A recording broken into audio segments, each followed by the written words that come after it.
अहमदाबाद आश्रम में मुझे किसी व्यक्ति ने चिट्ठी भिजवाई।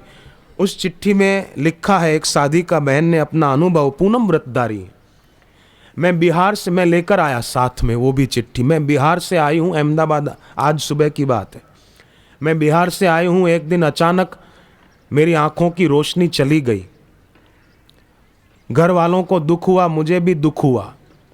लगा कि अब जीवन कैसे बीतेगा, पर घर वालों ने मुझे प्रेरणा दी। हमने खूब श्रद्धा भक्ति भाव से अनुष्ठान शुरू किया घर पर। घर वालों ने, मैं सुनती और वो सब पाठ करते। गुरु चरण रज शीश धरी, हृदय रूप विचार, श्री आशा रामायण कहो, वेदांत को सार, धर्म कामार्थ मोक्ष दे, रोग शोक संहार, भजे जो भक्ति भाव से, शीघ्र हो बेड़ा पार। पाठ घर पे चलते रहे, मैं सुनती रही, यानी ये बहन इसने लिखा है। और पाठ शुरू करने से पहले ओम गम गणपतये नमः ऐसा सुमरण कर लेते कि हमारा ये अनुष्ठान निर्विघ्न संपन्न हो। और घर वालों ने पाठ करते करते, पाठ पूरा होता तो वरदादा का जल जप करके मुझे देते और उसी जल से मैं अपनी आंख धोती थी। पाठ पूरा होता, हर पाठ पूरा होने पर वो मुझे पानी देते थे जप करके थोड़ा सा, और उस पानी से मैं आंख धोती थी। फिर दूसरा पाठ शुरू होता। पाठ की आखिरी पंक्तियां आती, वरा भयदाता सद्गुरु, परमहि भक्त कृपाल, निश्चल प्रेम से जो भजे, साईं करे निहाल। मन में नाम तेरा रहे, मुख पे रहे सुगीत, हमको इतना दीजिए, रहे चरण में प्रीत। मैं तैयार हो जाती वो पाठ और मंत्र द्वारा अभिमंत्रित जल अपनी आंखों पर छाटने के लिए। 108 बार ये क्रिया चली और 108 बार ये पूरा हुआ तो बापूजी की कृपा से मेरी नेत्र ज्योति लौट आई। वो पाठ और मंत्र जप करके किया हुआ जल मैं आंखों पर छांटती। कितना प्यार। बिहार में मैं दूर थी पर गुरुदेव ने कैसी कृपा बरसाई। तुम्हारे प्यार ने गुरुवर हमको तुमसे जोड़ा है। तुम्हारे प्यार के बल पर हमने जग को छोड़ा है। जग को छोड़ा माना जग की आसक्ति को छोड़ा। अब नाव पानी में है पर पानी नाव में नहीं आता। इसी का नाम है तुम्हारे प्यार के बल पर हमने जग को छोड़ा है।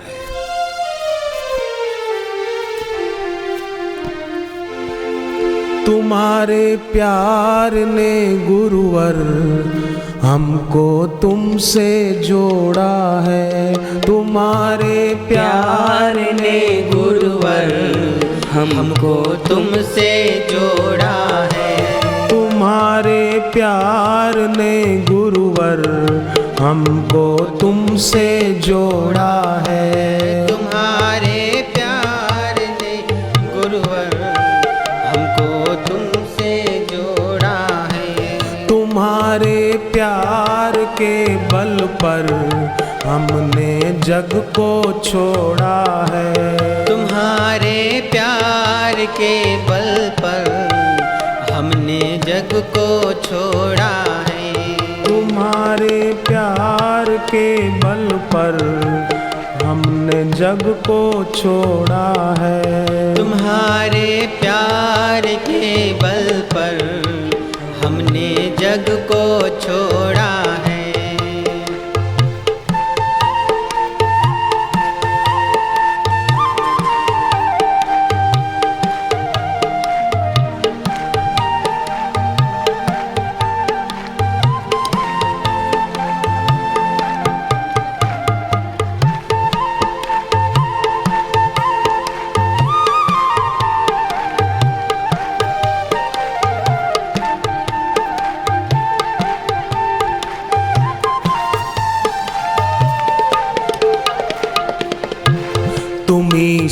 ओ मेरे गुरुवर ये रोशन चांद सितारे हैं। तुम्ही से ओ मेरे गुरुवर ये रोशन चांद सितारे हैं। तुम्ही से चलती है सृष्टि अजब तेरे नजारे हैं। हम रहते थे जिस भ्रांति में उसे अब तुमने तोड़ा है। हम रहते थे जिस भ्रांति में उसे अब तुमने तोड़ा है। तुम्हारे प्यार ने गुरुवर हमको तुमसे जोड़ा है। तुम्हारे प्यार ने गुरुवर तुमसे जोड़ा है।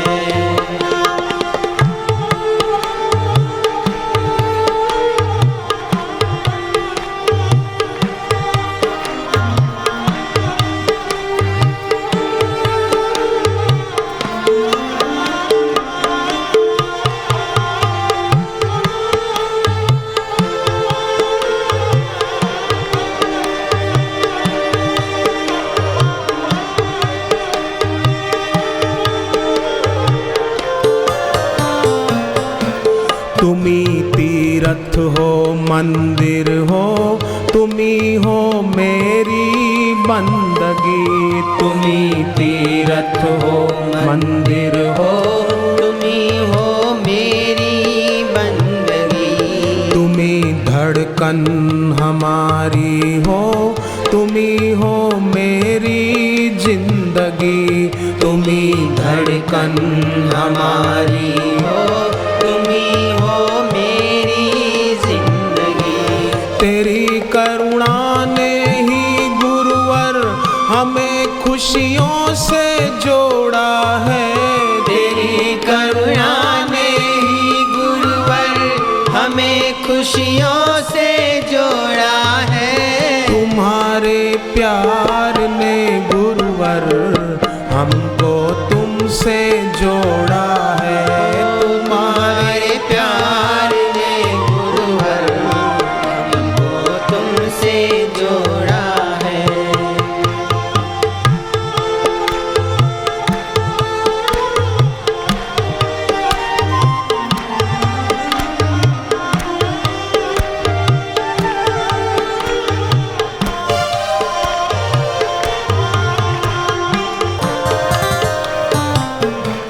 तेरा ही नाम ओ गुरुवर सभी दुखों को हरता है। तेरा ही नाम ओ गुरुवर सभी दुखों को हरता है। केवल धन्य वो प्राणी जो तेरा ध्यान धरता है केवल धन्य वो प्राणी जो तेरा ध्यान धरता है। तुम्हारे ज्ञान ने हमको सही दिशा में मोड़ा है। तुम्हारे ज्ञान ने हमको सही दिशा में मोड़ा है। तुम्हारे ज्ञान ने हमको सही दिशा में मोड़ा है। तुम्हारे ज्ञान ने हमको सही दिशा में मोड़ा है। तुम्हारे प्यार ने गुरुवर हमको तुमसे जोड़ा है। तुम्हारे प्यार ने गुरुवर हमको तुमसे जोड़ा है।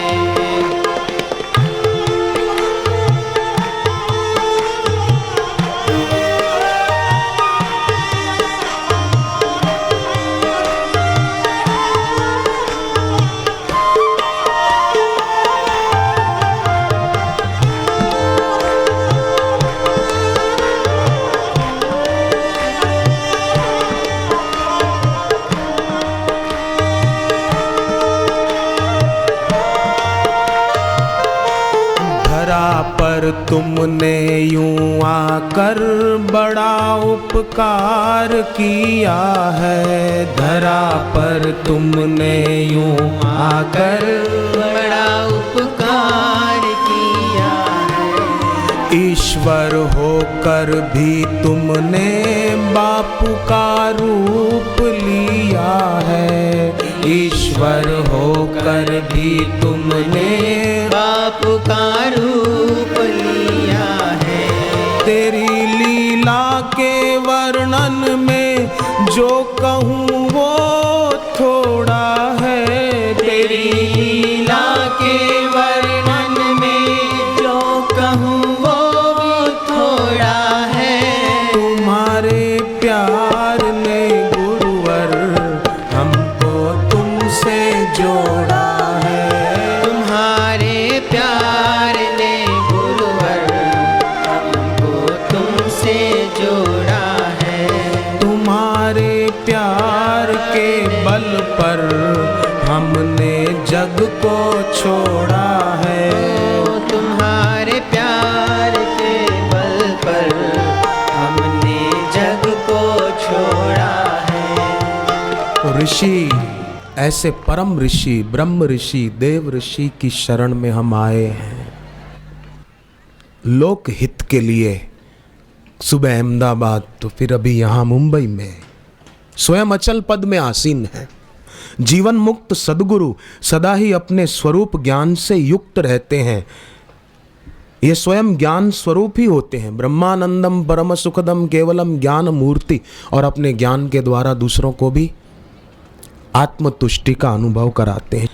ये श्रवण का गुण तो दो तरह से ऐसे सद्गुरु में विद्यमान रहता है। प्रथम तो उन्होंने अपने सद्गुरु देव से प्रीति और आदर पूर्वक आत्मज्ञान का श्रवण किया, उनके चरणों में बैठकर खूब आदर से प्यार से सुना, और फिर अपने सत्संगियों को भी वो अनुभव युक्त वचन सुनाए, सरलता आत्मीयता पूर्वक सुनाते हैं।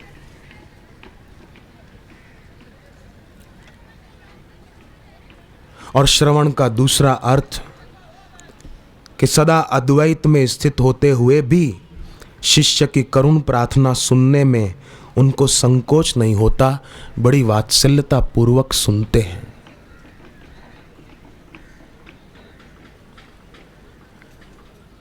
चरखी दादरी हरियाणा में भिवानी जिले में पड़ता है।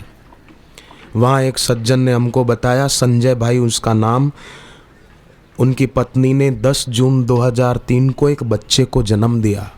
2 महीने बाद पता चला कि बच्चा नेत्र ज्योति से हीन है। दिल्ली ले गए, डॉक्टरों ने कहा इतने 1000 रुपए जमा कराओ, ऑपरेशन होगा 7 दिन के बाद, पर ठीक होगी आंखें ये हम गारंटी नहीं दे सकते। बोले ठीक है ऑपरेशन तो करो। पैसे जमा कराए, ऑपरेशन की तारीख डॉक्टर ने बता दी, बच्चे को लेकर घर आए, और घर पे इन्होंने सोचा कि अब ऑपरेशन कम से कम सफल हो जाए। डॉक्टर कहते थे फिर भी गारंटी नहीं है, सफल हो उसके लिए चलो हम लोग मिलकर जप करें। और जप की तो महिमा है, राम नाम कलि अभिमत दाता, हित पर लोक लोक पितु माता। जप की खूब महिमा है। ना समझ आदमी जप छोड़ देता है, समझदार आदमी जप कभी नहीं छोड़ता। गुरु ग्रंथ साहिब में लिखा है, जो जप किए बिना खाता है वो अन्न नहीं खाता, पाप खाता है। इसलिए जप छोड़ना नहीं, कुछ भी हो जाए जप जरूर करना। अपने शास्त्रों में तो कितनी सुंदर प्रार्थना की गई है, जिह्वे सदैवम भज सुंदराणी, नामानि कृष्णस्य मनोहराणि, समस्त भक्तार्ति विनाशनानि, गोविंद दामोदर माधवेति। सदैव ए मेरी जीभ तू भगवान के नाम का उच्चारण कर, क्योंकि उससे भक्त की समस्त विपत्तियां वो दूर हो जाती। समस्त भक्तार्ति विनाशनानि। हमको भी चाहिए जीवन में कोई कष्टदायक परिस्थिति अगर आ जाए तो विचलित ना होकर शांत बैठ के अपना भजन बढ़ा दे, अपनी साधना बढ़ा दे। जिसके साथ एक दिन वियोग हो जाएगा, संयोग में भी उसका वियोग देखना सीखे। जो संयोग में वियोग को देखता है उसके हृदय में निर्वासना आकर बैठ जाती है, और जो जो निर्वासना बढ़ती जाती है त्यों त्यों उसके हृदय में निर्वैरता, निर्लोभता, निर्मोहता ये भी बढ़ते जाते हैं। तो संयोग में वियोग को देखें। आप और हम मिले, ये संयोग है, पर रविवार को वियोग भी होगा, तो अभी भी वियोग चालू है। वियोग सदा है, पहले भी वियोग था, बाद में भी वियोग होगा। अभी संयोग केवल दिख रहा है, पर एक एक सेकंड वियोग में सरक रहा है। तो जिसका वियोग हो ही जाएगा उसके प्रति महत्व बुद्धि बुद्धिमान साधक की नहीं होती।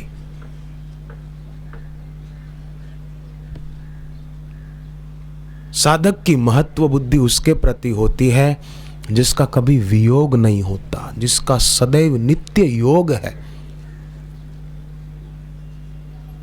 लोग आजकल व्यायाम को योग कह देते हैं, वो व्यायाम है, योग नहीं है। पतंजलि योग दर्शन ठीक से पढ़ें तो पता चले कि योग किसको बोलते हैं। भगवत गीता ठीक से पढ़ें तो पता चलेगा योग किसको कहते हैं। भागवत जी का 11वां स्कंद ठीक से पढ़े पता चलेगा योग किसको कहते हैं। भागवत में बताया है भगवान कृष्ण ने, परम योग, सबसे बड़ा योग कौन सा? दानम स्वधर्मो नियमो यमश्च श्रुतं च कर्माणि च सद्व्रतानि सर्वे मनोलक्षणलक्षणान्ता सर्वे मनोनिग्रहलक्षणान्ता परो हि योगो मनसः समाधि। सबसे बड़ा योग भगवान कृष्ण बताते हैं दानम, दान करना। दान करना माने किसी के पास पैसा हो तो दान करेगा, नहीं हो तो क्या दान करेगा कि अपने मन में जिस वस्तु व्यक्ति के प्रति आकर्षण है उसका त्याग कर दे, उसका नाम दान है। स्वधर्मो, स्वधर्म का पालन करे। इंद्रियों के अधीन होना पर धर्म है, सदगुरु के अधीन होना स्वधर्म है। दानम स्वधर्मो नियमो, नियम का पालन करे।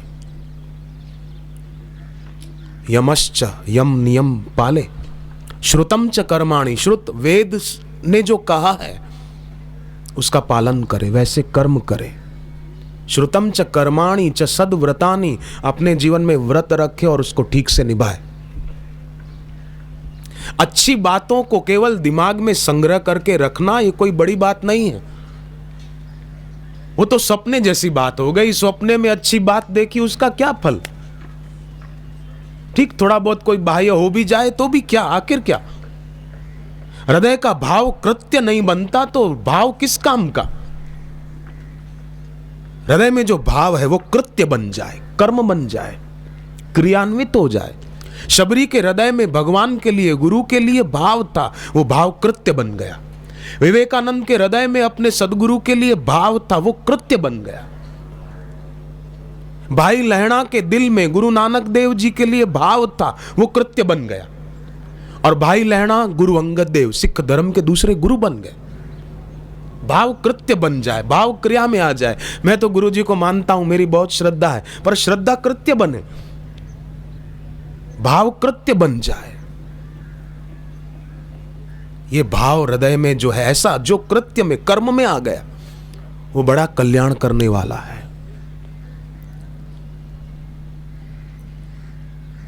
बड़ा हितकर है।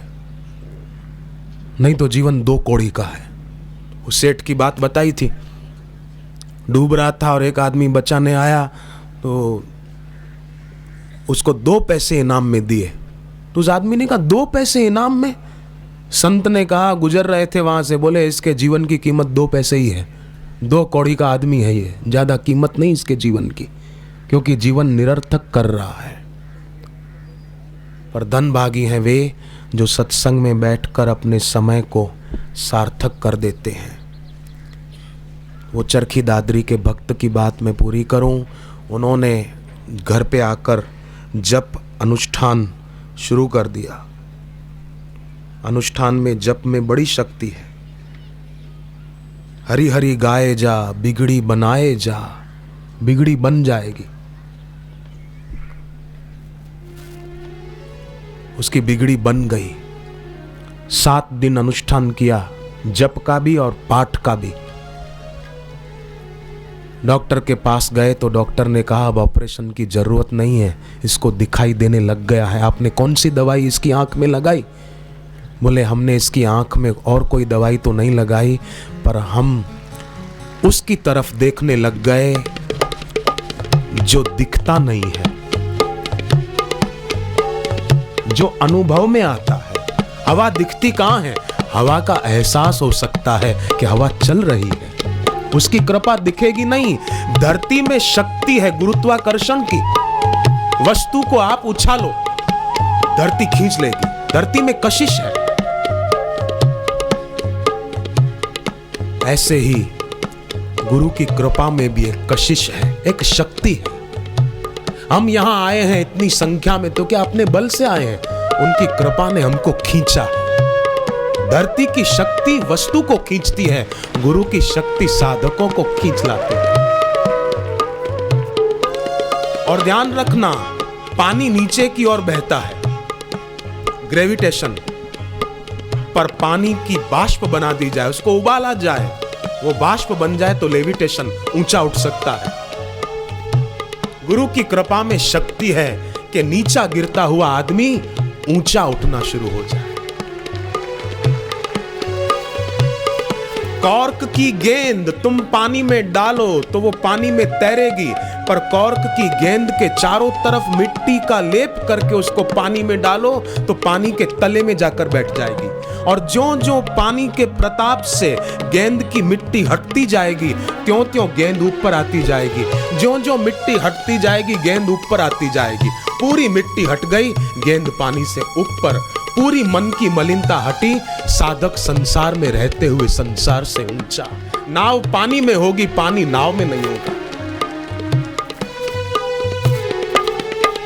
सच्चा खजाना तो गुरु दर से मिलता है। सच्चा खजाना तो गुरु दर पे मिलता है। सच्चा खजाना तो गुरु दर से मिलता है। सच्चा खजाना तो गुरु दर से मिलता है। गुरुवर की कृपा से जीवन ये खिलता है। गुरुवर की कृपा से जीवन ये खिलता है। गुरु सेवा करता जा, ध्यान उनका धरता जा। गुरु सेवा करता जा, ध्यान उनका धरता जा।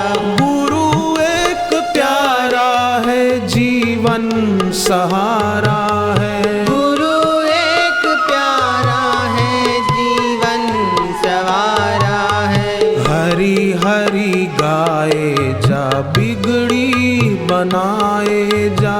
हरी हरी गाए जा, बिगड़ी बनाए जा।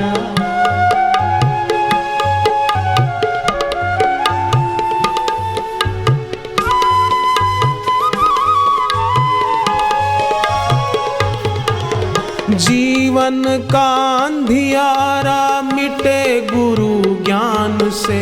जीवन का अंधियारा मिटे गुरु ज्ञान से।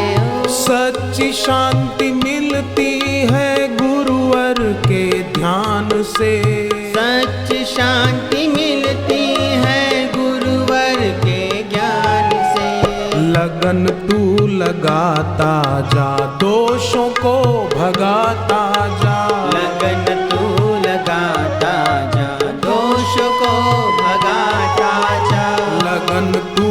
लगाता जा, दोष को भगाता जा। लगन तू लगाता जा, दोष को भगाता जा। गुरु नाम प्यारा है, जीवन सहारा है।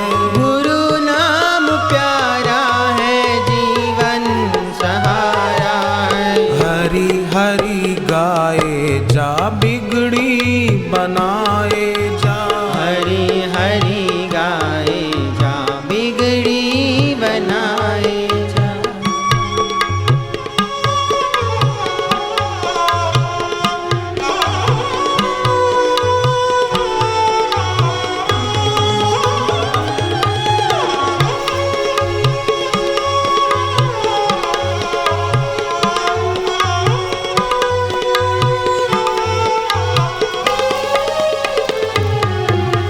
नश्वर ये रिश्ते सब साथ छोड़ जाते हैं। नश्वर ये रिश्ते सब साथ छोड़ जाते हैं। फिर दुख की घड़ियों में प्रभु याद आते हैं। फिर दुख की घड़ियों में गुरु याद आते हैं। वासना मिटाए जा, मोह को घटाए जा। वासना मिटाए जा, मोह को घटाए जा।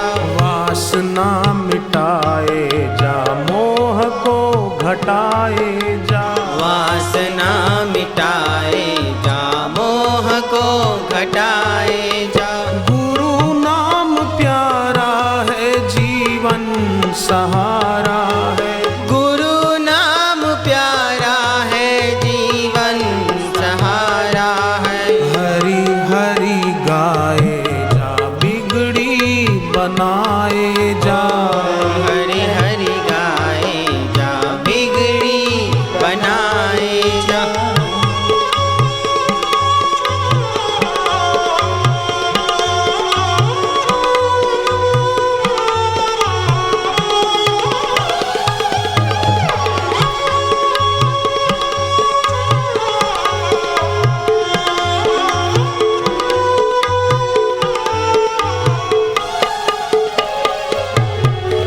गुरुद्वार आकर के पाप मिट जाते हैं। गुरुद्वार आकर के पाप मिट जाते हैं।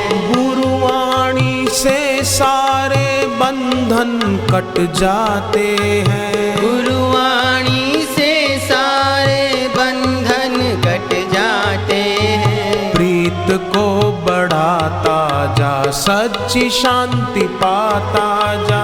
प्रीत को बढ़ाता जा, सच्ची शांति पाता जा।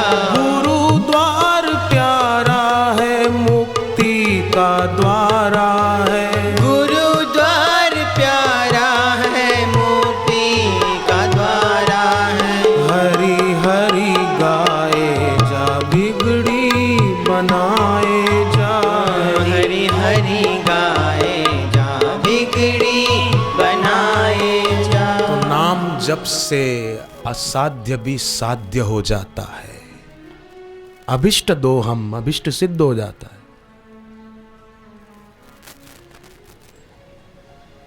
जो भी अभिष्ट हो, तो मैं निवेदन कर रहा था आपके चरणों में।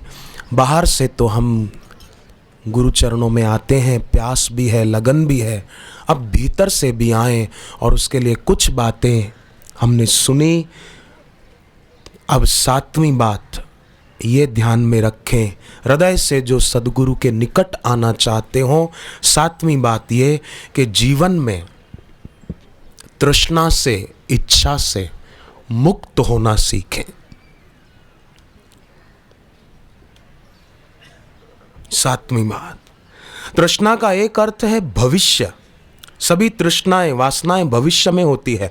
वर्तमान क्षण में हम वासना में नहीं डूब सकते। जब भी कुछ चाहते हैं तो सदा भविष्य में चाहते हैं। ऐसा करेंगे, उधर जाएंगे, उससे मिलेंगे, ये बात कहेंगे, ये बात करेंगे, ये खाएंगे, ये पिएंगे। वासना का संबंध भविष्य से है, वर्तमान से नहीं। तो दो बातें, दो उपाय हैं इस तृष्णा के, इस इच्छा के छूटने के। या तो वर्तमान में हम रहना सीखें, मन को दौड़ने न दें। मन इधर उधर जाए तो तुरंत राम राम हरि हरि अपना गुरु मंत्र मन में बोल ले, होठों में बोल ले, तो इसकी दौड़ अटक जाएगी। प्राणायाम आदि ठीक से करें तो इसकी दौड़ रुक जाएगी, अटक जाएगी।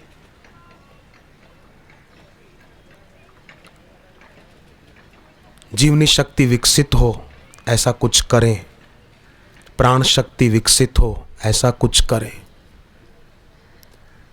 लिहाज मत करो, हम साधना करेंगे, माला लेकर जप करेंगे, लोग क्या बोलेंगे। लोग, अल्बर्ट आइंस्टीन को हिटलर ने जर्मनी से निकलने पर मजबूर कर दिया था। आइंस्टीन को लगा मैं नहीं जाऊंगा तो ये आदमी कुछ कर बैठेगा मेरे लिए, मेरे को खतरा है।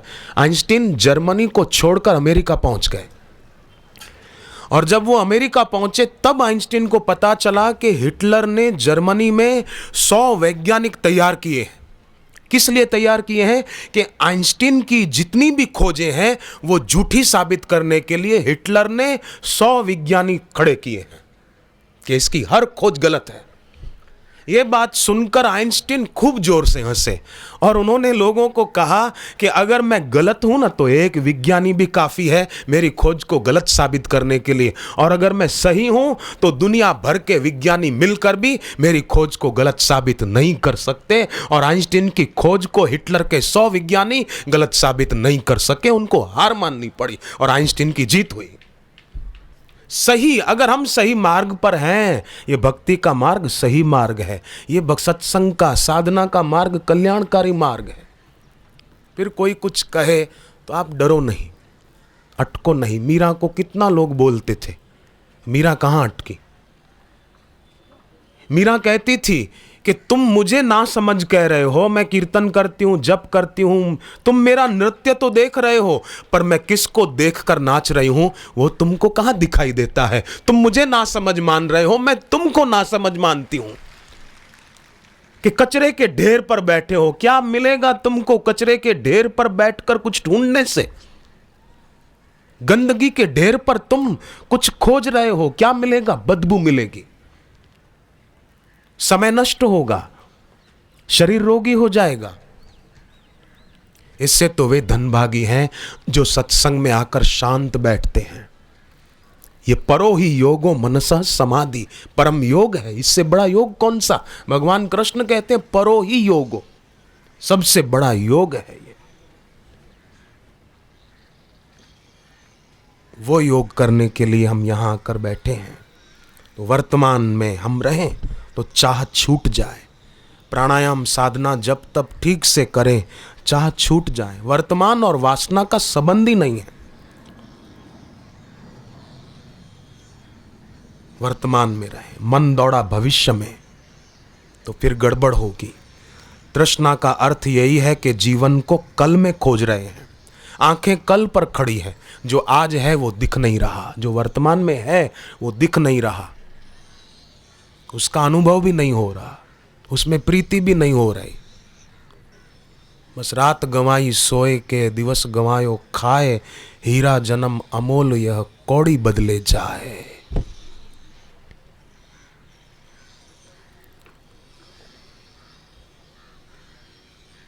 झूठ को इतना सत्य मान लिया कि पता ही नहीं चलता कि ये झूठ है, ये मिथ्या है। एक आदमी पर हत्या का आरोप था, केस चला कोर्ट में। उसके वकील, गवाह, सामने वाले पक्ष के वकील, गवाह ऐसे तर्क वितर्क देते आमने सामने कि न्यायाधीश की बुद्धि डोल जाती कि मैं क्या डिसीजन दूं, मैं क्या निर्णय सुनाऊं। तारीख पड़ जाती, फिर अगली तारीख, अगली पेशी, तारीख पे तारीख पड़ती, पर कुछ निर्णय नहीं आ रहा था। वर्षों बीत गए, न्यायाधीश थक गया। उस आदमी को जिस पर आरोप था उसको अकेले में बुलाकर कहा कि तुम्हारे वकील और गवाह, उस पक्ष के वकील और गवाह, मैं हैरान रह गया, कुछ बात समझ में नहीं आती है, मैं निर्णायक स्थिति पर नहीं पहुंच पा रहा हूं, तुम ही सच सच बता दो, बात क्या है, क्या तुमने हत्या की है कि नहीं? तुम बता दो, बस सच्ची बात बताना। तब वो आदमी आरोपी बोला कि साहब इनकी बातें सुनकर मैं ही कंफ्यूज्ड हो गया हूं कि मैंने हत्या की है या नहीं की है, मैं खुद भुलावे में पड़ गया हूं। तो इतना आदमी झूठ के प्रति महत्व बुद्धि रख के उलझ जाता है कि सच्चाई की ही उपेक्षा कर बैठता है। पर बार बार सत्संग सुने, बार बार सदगुरु के सानिध्य में जाए, जैसे हाइड्रोजन और ऑक्सीजन मिलकर पानी बनता है ना, पर एकदम नहीं बनेगा। हाइड्रोजन ऑक्सीजन मिला दो नहीं बनेगा, और पानी को तोड़ो अगर लेबोरेटरी में, पानी को तोड़ो तो हाइड्रोजन ऑक्सीजन के सिवाय कुछ नहीं मिलेगा। पर इन दो को मिला दो तो पानी बनेगा भी नहीं। क्यों? कि विज्ञान में कैटालिटिक एजेंट शब्द बड़ा महत्वपूर्ण है। हाइड्रोजन ऑक्सीजन मिलकर पानी बने, उसके लिए एक तीसरी उपस्थिति जरूरी है, बिजली की। बिजली कौंध जाए तो दोनों मिलकर पानी बन जाएगा। बिजली स्वयं कर्ता नहीं बनती है, बिजली की केवल उपस्थिति ही काफी हो जाती है। ऐसे ही सदगुरु की उपस्थिति मात्र से शिष्य का काम हो जाता है। उनकी उपस्थिति काफी है। सदगुरु कुछ बोले नहीं, केवल शांत आकर बैठे ना यहां पर, तो भी घटना घटने लगती है। उनकी उपस्थिति भी बहुत कुछ बोलती है, बहुत कुछ सीख देती है। इसलिए पहले के जमाने में बड़े बड़े राजे महाराजे राजपाट छोड़कर गुरु के शरण में, चरणों में जाकर बैठते थे, उनको आदर से सुनते थे, उनके वचनों को प्रमाण मानते थे। तो अपने जीवन में याद रहे 7वीं बात कि तृष्णा से मुक्त होना।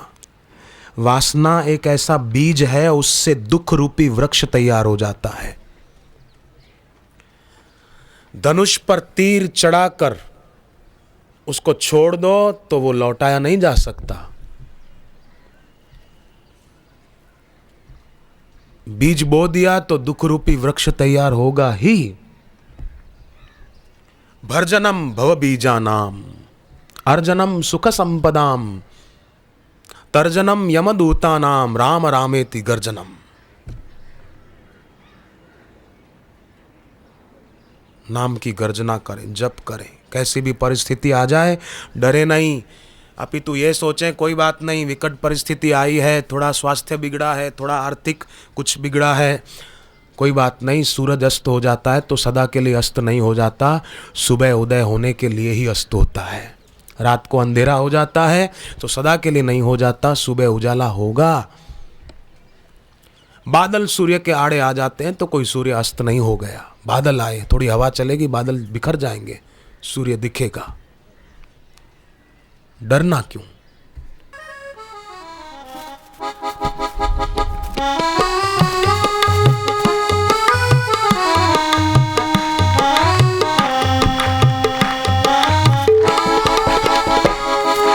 हिम्मत न हारिए प्रभु न बिसारिए, हिम्मत न हारिए प्रभु नाम विसारिए। हंसते मुस्कुराते हुए जिंदगी गुजारिए, हंसते मुस्कुराते हुए जिंदगी गुजारिए। हंसते मुस्कुराते हुए जिंदगी गुजारिए। हंसते मुस्कुराते हुए जिंदगी गुजारिए।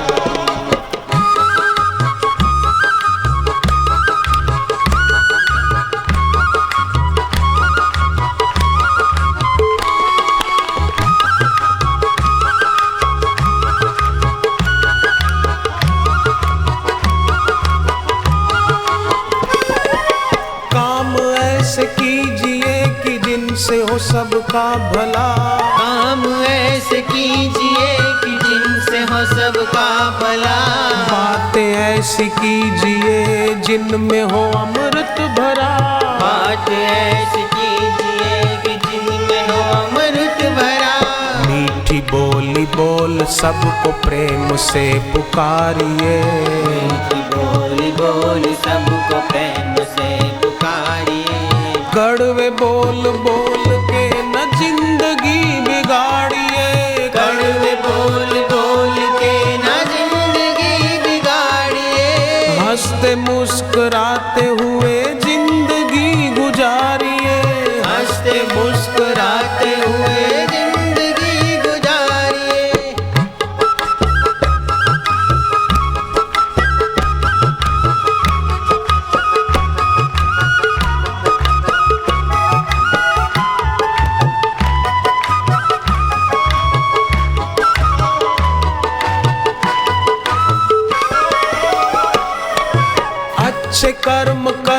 हुए दुख भी अगर पा रहे, अच्छे कर्म करते हुए दुख भी अगर पा रहे, पिछले पाप कर्मों का भुगतान वो भुगता रहे, पिछले पाप कर्मों का भुगतान वो भुगता रहे। सद्गुरु की भक्ति करके पाप को मिटाइए, की भक्ति करके पाप को मिटाइए, गलतियों से बचते हुए साधना बढ़ाइए, गलतियों से बचते हुए साधना बढ़ाइए, गलतियों से बचते हुए भक्ति को बढ़ाइए, गलतियों से बचते हुए भक्ति को बढ़ाइए।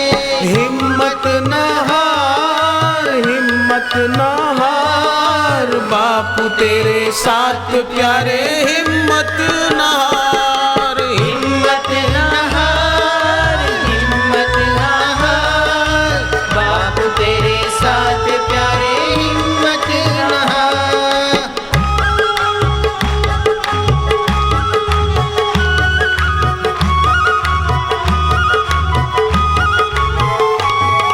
हृदय की किताब पर ये बात लिख लीजिए, हृदय की किताब पर ये बात लिख लीजिए, बन के सच्चे भक्त सच्चे दिल से अमल कीजिए, बन के सच्चे भक्त सच्चे दिल से अमल कीजिए, करके अमल बन के कमल तरिए और तारिए, करके अमल बन के कमल करिए और तारिए, जग में जगमगाती हुई जिंदगी गुजारिए, जग में जगमगाती हुई जिंदगी गुजारिए, जग में जगमगाती हुई जिंदगी गुजारिए, जग में जगमगाती हुई जिंदगी गुजारिए।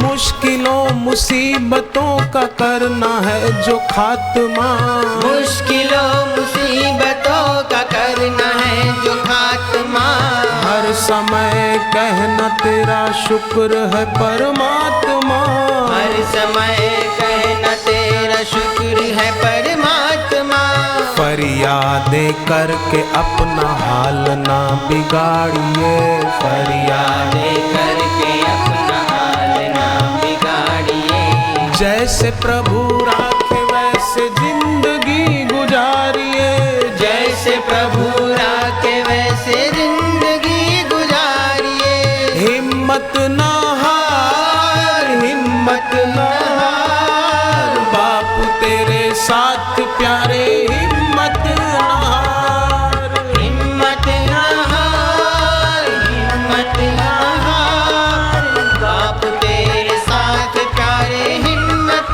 न हार। अर्जुन के साथ श्री कृष्ण थे तो अर्जुन हिम्मत कहाँ हारा। अभिमन्यु को जब मार दिया गया तब अर्जुन ने प्रतिज्ञा कर ली कि जिस जयद्रथ के कारण मेरा बेटा मारा गया उस जयद्रथ को कल शाम का सूरज अस्त होने से पहले अगर मैंने नहीं मारा तो मैं चिता जलाकर उसमें प्रवेश कर जाऊंगा। घोषणा कर दी। सब चिंतित हो गए। कौरव पक्ष के लोग प्रसन्न भी हो गए कि हम जयद्रथ को घेरे में रखेंगे संभाल कर। शाम हो जाएगी, अर्जुन चिता जला के मर जाएगा, अपना काम हो जाएगा। पांडव पक्ष के लोग चिंतित बैठे थे, श्री कृष्ण भी सोच रहे थे। इतने में अर्जुन आए, देखा श्री कृष्ण बैठे हैं, फिर भी कुछ बोले नहीं, जाके सो गए। कृष्ण भगवान को हुआ, युधिष्ठिर को हुआ, प्रतिज्ञा खुद करके आया है और जाके सो गया। बात तो करता कम से कम कुछ।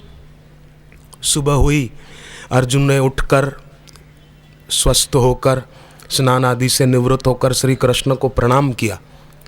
प्रणाम किया तो भगवान ने कहा, कल रात को हम बैठे थे, तुम खुद प्रतिज्ञा करके आए थे, कम से कम आकर थोड़ी बातचीत तो कर लेते कि भाई कल क्या करना है। आके सो गए।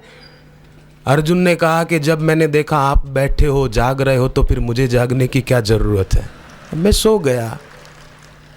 हाँ, और अब पुरुषार्थ करने की बारी है, मैं पूरा पुरुषार्थ करूंगा। पुरुषार्थ मेरा, कृपा आपकी। मैं क्यों बेकार में चिंता की गठरी सिर पे उठाऊं। दिल्ली के एक पूनम व्रतधारी साधक हैं, दो ऐसे, उन दोनों को अपनी बेटी की शादी की पहले चिंता बहुत रहती थी, पर पूनम व्रत करते रहे। उन दोनों बेटियों की शादी ऐसे घरों में हुई, बहुत सुखी। उन्होंने केवल इतना ही सोचना शुरू कर दिया कि बेटी मेरी नहीं है, गुरुदेव की है, हम भी उनके बच्चे हैं, हमारी बच्चियां भी उन्हीं की है, तो हम बेकार में चिंता की गठरी सिर पर क्यों उठाएं। समर्थ की शरण होकर, भयहारी की शरण होकर भी भयभीत और चिंतित रहना, ये शरणागति पूरी नहीं है, इसका प्रमाण देना हुआ। जो पूर्ण रूप से शरणागत है उसको कोई चिंता नहीं रहती। प्रहलाद को क्या चिंता थी? जिस हिरण्याकश्यपु से देवता भी डरते थे, प्रहलाद उनके सामने बड़ा निडर होकर बोलता था। तो कुछ भी हो जाए, हिम्मत ना हारिए। पहली बार सोने की खदानें खोजी गई जब अमेरिका में, और जगह तो कहीं साउथ अफ्रीका में कई जगह खोजी गई, पर अमेरिका में पहली बार कोलोराडो में खोजी गई थी सोने की खदानें। लोग जमीनें खरीदने लगे, माला माल होने लगे। एक आदमी ने सोचा कि मैं भी एक पूरा पहाड़ खरीद लूं, रातों रात बड़ा बड़ा आदमी हो जाऊं। वो सारी संपत्ति दांव पे लगाकर एक पूरा पहाड़ खरीद लिया, मशीनें लगवा दी, ऊपर खुदाई काम शुरू हो गया। दिन रात मजदूर लगे रहे, पर सोना निकले ही नहीं।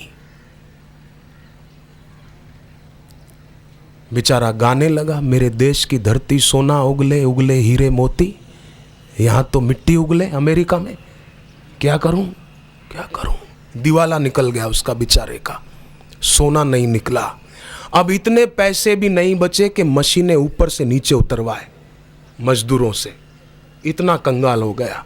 अखबार में विज्ञापन दिया कि अमुक जगह मुझे बेचनी है, आ जाए कोई खरीदार, पर कौन आए? सबको पता था वहां कुछ है नहीं, इसका ये दिवालिया हो गया। एक आदमी आया, हिम्मत न हारिए, आ गया। लोगों ने कहा मरोगे मरोगे, उसके जैसी हालत होगी, उससे भी बदतर। पत्नी ने कहा क्यों अपने को झंझट में डालते हो। दोस्तों ने हाथ पकड़ा कि क्यों मुसीबत मोल लेते हो। उसने कहा नहीं।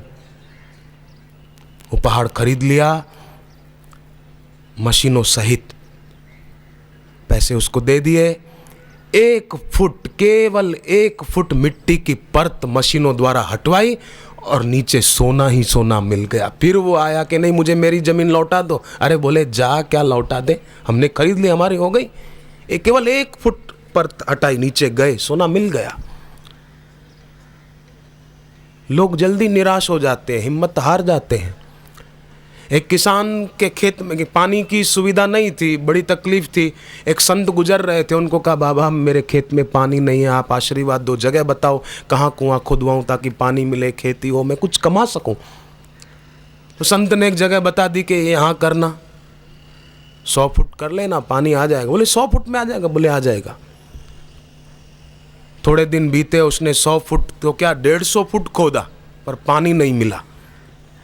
उसको हुआ कि संतों की बातें भी ऐसी होती है, झूठी, हद तेरे की, इतनी मेहनत की, हाथ कुछ नहीं आया। फिर थोड़े दिनों बाद जब संत वहां से गुजर रहे थे तो उसने आवाज दी, महाराज आपकी बात तो झूठी हो गई, पानी नहीं निकला, मैंने 100 फुट क्या 150 फुट खोदा। बोले कहाँ, मेरे को जरा जगह बता। वो जगह बताई तो संत खूब जोर से हंस पड़े, क्योंकि उसने 10-10 फुट के कई खड्डे कर दिए थे। संत ने कहा था पागल, ये तू सारी जिंदगी 10-10 फुट खोदाई काम करें तो पानी नहीं आएगा। एक ही जगह तुझे गहरा जाना चाहिए था, एक ही जगह निष्ठावान होकर गहरी यात्रा करनी चाहिए थी। समुद्र में कोई डुबकी लगाए और बोले कि समुद्र में रत्न नहीं है, लोग बेकार में समुद्र को रत्नाकर बोलते हैं। समुद्र को रत्नाकर भी कहा जाता है ना, तो लोग बेकार में बोलते हैं, रत्न तो है ही नहीं, अगर होता तो मेरे को मिलता, मैंने डुबकी लगा के देखी चौपाटी पे, मेरे को रत्न नहीं मिला। समुद्र में एक डुबकी लगाई और बोले मेरे को रत्न नहीं मिला, समुद्र में रत्न है ही नहीं, ऐसा मानना बेवकूफ़ी है। गहरा गोता लगा, समुद्र के तले में जा तो पता चले। बात मान ले कि नहीं, मैं ये यात्रा करूं, मुझे आनंद आएगा, मेरी ऊंची यात्रा होगी। केवल संपत्ति कोई महत्व नहीं देना है, केवल सुविधा कोई महत्व नहीं देना है। तिब्बत में तो ऐसा नियम है, सदगुरु को जब भी देखते हैं प्रणाम करते हैं। सुबह प्रणाम किया, दोपहर को गुरुजी बाहर आए तो फिर प्रणाम करें, शाम को गुरुजी बाहर आए तो फिर प्रणाम करें, रात को गुरुदेव घूमने निकले तो फिर प्रणाम करें। वहाँ के शिष्यों की ये परंपरा है। तो एक आदमी ने जाकर एक संत को कहा, ये भी कोई बात है, एक बार प्रणाम किया बहुत है, बार बार क्यों करना? तो उन्होंने कहा, तू बकवास मत कर, तू खुद करके देख तो तुझे पता चलेगा क्या मिलता है। तू झुक कर देख। और सचमुच झुक कर देखें तो पता चलेगा कि क्या मिलता है।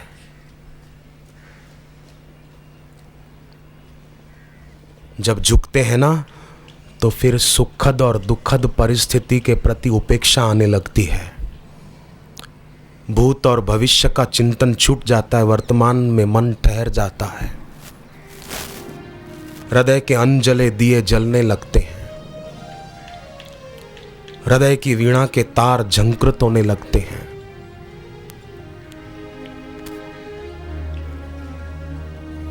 जो दिखता है उसके प्रति आकर्षण नहीं होगा, जो नहीं दिखता है उसके तरफ आंख उठनी शुरू हो जाएगी। जिससे दिखता है उसमें दृष्टि लीन होनी शुरू हो जाएगी। फिर विषयासक्ति नहीं रहेगी, फिर भोग तुच्छ लगेंगे। जैसे प्लास्टिक के फूल, क्या सुगंध आएगी, ऐसे संसार के विषय क्या सुख मिलेगा। बरसात की बूंदों को पकड़कर क्या स्वर्ग में जा सकेंगे। ऐसे ही इसके द्वारा हम सुखी नहीं हो सकेंगे। तो जीवन में से तृष्णा का नाश हो जाए, ये 7वीं बात। और 8वीं बात है कि व्यर्थ चिंतन और व्यर्थ की इच्छाओं को छोड़ना सीखें। परंतु जैसे संसारी लोभी लोग संसार की चीजें पाने के लिए कैसी मेहनत करते हैं, ऐसी साधना के लिए मेहनत करें। सुबह जल्दी उठे, मेहनत करना माना जल्दी उठना, शांति पाना, सात्विकता बढ़ाना, आदि आदि। और 9वीं बात ये ध्यान में रखे कि जैसे वायु है, हवा गुजर जाती है, सुगंध को भी नहीं पकड़ती, दुर्गंध को भी नहीं पकड़ती, पसार हो जाती है। ऐसे हम भी कहीं चिपके नहीं।